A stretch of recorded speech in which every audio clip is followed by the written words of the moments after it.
Para nelayan berada di laut lepas. Kaum ibu sedang sibuk di dapur. Anak-anak usia sekolah menikmati hari libur. Sebagian pemuda sedang berolahraga. Sebagian lagi bersiap-siap menuju pantai untuk rekreasi. Para buruh bangunan sedang bekerja. Suasana pasar hiruk-pikuk dengan berbagai transaksi. Burung-burung baru saja meninggalkan sarang. Tiba-tiba pukul 7:58 waktu Indonesia Barat, hari Ahad, 26 Desember 2004, bumi Serambi Mekah berguncang dahsyat. Guncangan gempa pada 8,9 skala Richter itu berlangsung puluhan menit tanpa henti. Bumi bergerak ke bawah dan ke atas, ke kiri dan ke kanan, berayun-ayun terus-menerus. Orang-orang berlari keluar rumah, berkumpul di jalan-jalan dan lapangan terbuka. Mereka seperti berada dalam tampi. Kepala terasa pusing, sehingga banyak yang terjerembab ke bumi. Suara azan Allahu Akbar berkumandang dari menara-menara masjid dan menasa.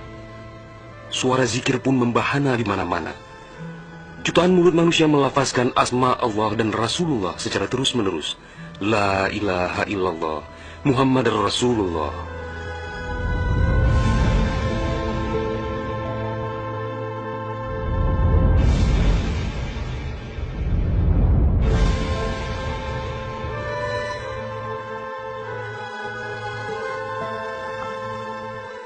Seusai gempa dahsyat itu, sebagian orang pergi untuk melihat-lihat situasi, karena terbetik kabar bahwa di tempat tertentu ada bangunan yang rubuh, ada tanah yang terbelah, dan ada pula rumah yang ditelan bumi. Tidak terpikirkan oleh mereka apa yang akan terjadi setelah itu. Tidak ada tanda-tanda alam yang begitu kentara. Tidak ada yang mampu menafsirkan dan menduga sebentar lagi akan terjadi bencana maha dahsyat yang meluluh lantakkan permukiman penduduk sepanjang pesisir Aceh. Tidak ada pula yang mampu menerjemahkan berbagai firasat atas pusaran nasib yang bakal menimpa tanah rencong.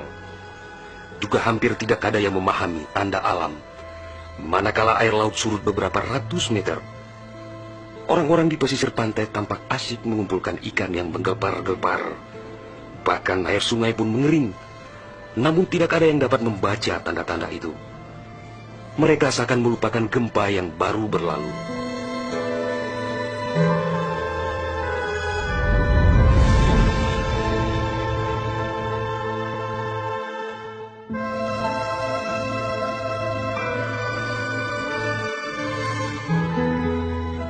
Di berbagai tempat, orang-orang sibuk memperbincangkan gempa sangat dahsyat itu yang belum pernah mereka alami. Namun tak lama kemudian orang-orang mendengar bunyi dentuman sangat keras, disusul suara gemuruh dari arah laut. Bunyi dentuman itu terdengar sepanjang pesisir Aceh Besar, Banda Aceh, Aceh Jaya, Aceh Barat dan Nagan Raya. Orang-orang mengira itu adalah bunyi bom. Memang sebelumnya sering terdengar bunyi bom yang menghiasi kehidupan orang Aceh ketika itu, karena Aceh dalam situasi konflik bersenjata. Orang-orang pun bertanya dalam hati, mengapa masih ada pihak yang tega berperang dalam suasana yang begitu menakutkan?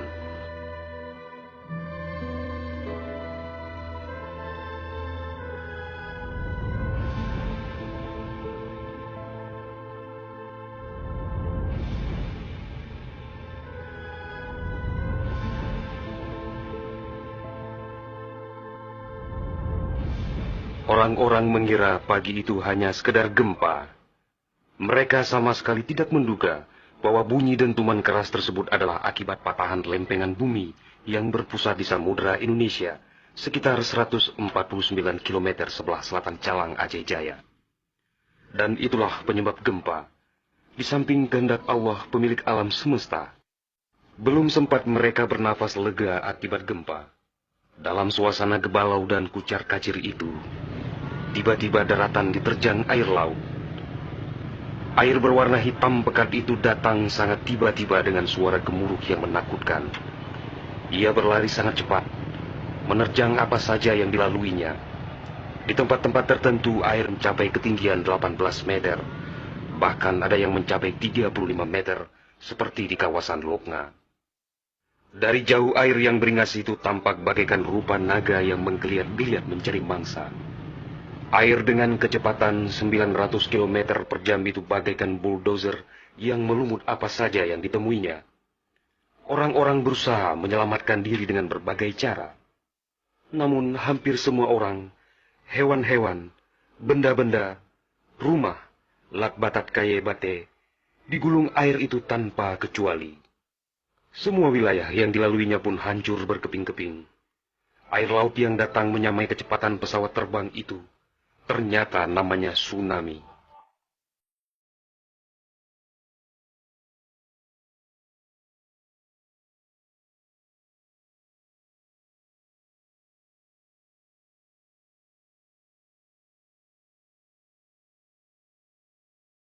Kekuatannya memang luar biasa. Kapal apung PLN yang diparkir di perairan Uleliu, Banda Aceh, digelandang tsunami sampai 3 km ke darat. Kapal itu sekarang menjadi objek wisata tsunami. Demikian juga kapal angkut Semdalas milik PT SAI diseretnya ke atas badan jalan negara Banda Aceh melabuh di Lokna. Kapal-kapal nelayan ukuran besar yang diparkir pelabuhan ikan di Lampulo, Banda Aceh, banyak yang terdampar ke pusat kota. Termasuk mesin cetak harian Serambi Indonesia digerungcut di bawah tsunami sejauh 1 km. Kendaraan roda 4 hancur tak berwujud. Rumah dan toko-toko serta bangunan lain yang kokoh pun hancur lebur rata dengan tanah. Semuanya di luar dugaan manusia, seakan sebuah mimpi buruk yang sangat langka.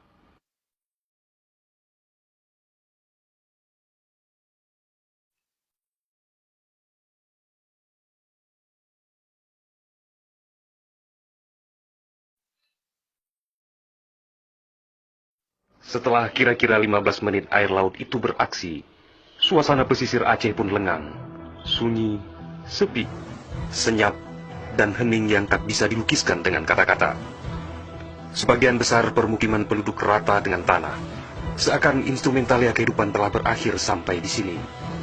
Ratusan ribu orang nelangsa, teduk tesepuk, telok ngonjaro, teingat kedro hanaledaya, atau terduduk lunglai bersilang tangan, mengingat nasib tiada berdaya.